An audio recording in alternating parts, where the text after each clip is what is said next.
Welcome to You Brew Kombucha. Today I'm going to share with you my thoughts on dehydrated Scobys. If you're just getting started brewing kombucha and you're interested in purchasing a Scoby from a seller online, you might have come across some pellicles or kombucha starter kits that rely on a dehydrated Scoby. And I don't really recommend purchasing from sellers who are trying to sell you a dehydrated Scoby, and it's for a few reasons. One is that there are a lot of non-dehydrated Scobys that are alive, come with a good amount of starter tea, and are very affordable, oftentimes more affordable than the dehydrated Scobys, that you don't even really need to bother with getting a dehydrated Scoby. The thinking there is that, when you receive a dehydrated Scoby, you basically have to take steps to wake it back up so that you have a pellicle and enough starter tea to get your kombucha fermentation started. This poses a few issues for a few different reasons.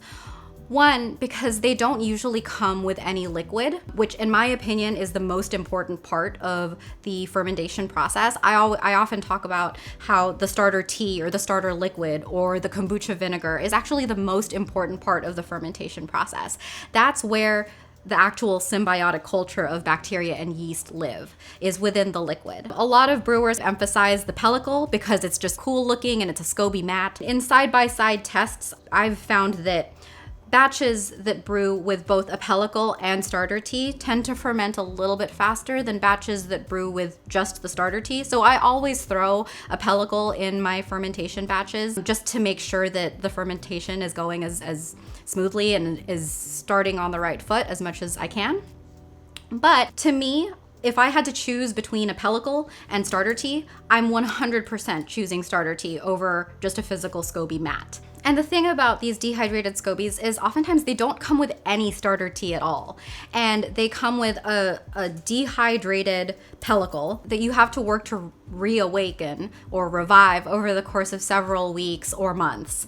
And at that point, you've likely already dedicated so much time and effort to trying to reawaken a Scoby when you could have just purchased a Scoby from a reputable online source that is still alive, still awake. You don't need to go through that hassle of trying to revive it at all. Another issue that I take with dehydrated Scobys is that in their instructions, you're often told to revive it using tea and distilled white vinegar.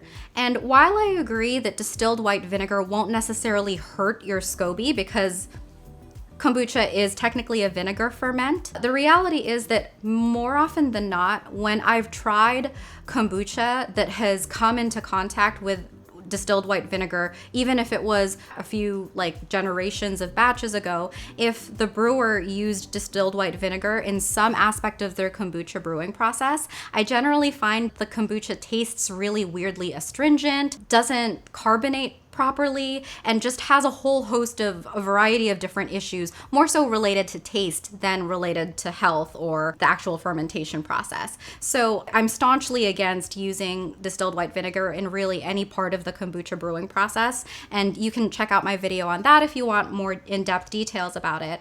But I just have a really hard time justifying using a dehydrated Scoby that I now have to take extra time to try to avoid getting it infected with mold. I now have to add distilled white vinegar, which is a whole other product to the mix that could actually negatively impact the taste of my kombucha.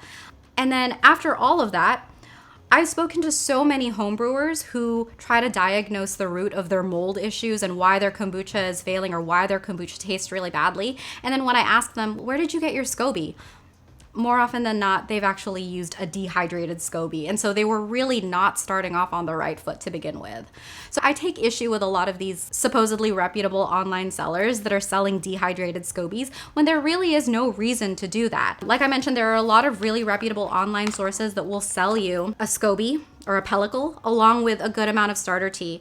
And if you want to go to my website, I can share a list of recommended reputable online sources where I've actually purchased and tested and tried their Scobies for many generations and many batches of kombucha and have had really good results right off the bat. And the good thing about these live Scobies and live starter tea packages is that you can get started brewing with them immediately. You don't have to try to revive it. You don't have to go through the trouble of adding any distilled white vinegar, any other ingredients to it. You can just go ahead and put this into your sweet tea, and that's basically your kombucha brew getting started on the right foot. So in a nutshell, to me, dehydrated Scobies are a no-no. Always go for the live quality thing from a reputable online source if you can. The only exception to that I would make is I'm cognizant of the fact that there are viewers tuning in from all over the world, and I'm very lucky in the sense that I actually have access to a lot of online resources that will sell me a live quality Scoby and ship it to me no problem. If you happen to live in an area where you don't have access to a seller that will ship you a Scoby at a reasonable price, and for whatever reason all you have access to is a dehydrated Scoby, my recommendation is always to just, go with whatever you have access to. I won't say that a dehydrated Scoby will always result in mold. I've just seen that over the course of a lot of conversations that I've had with homebrewers, they generally tend to have a harder time making a successful brew with a dehydrated Scoby. So again, just use whatever materials you have accessible to you. This is really just my opinion based on all of the home brewers that I've spoken to and my own experience using quality live pellicles and starter tea from reputable online sources. So I hope this was helpful. If you want more resources or have other questions, definitely check out the rest of my YouTube channel. And as always, you can find more resources at youbrewkombucha.com. Happy brewing!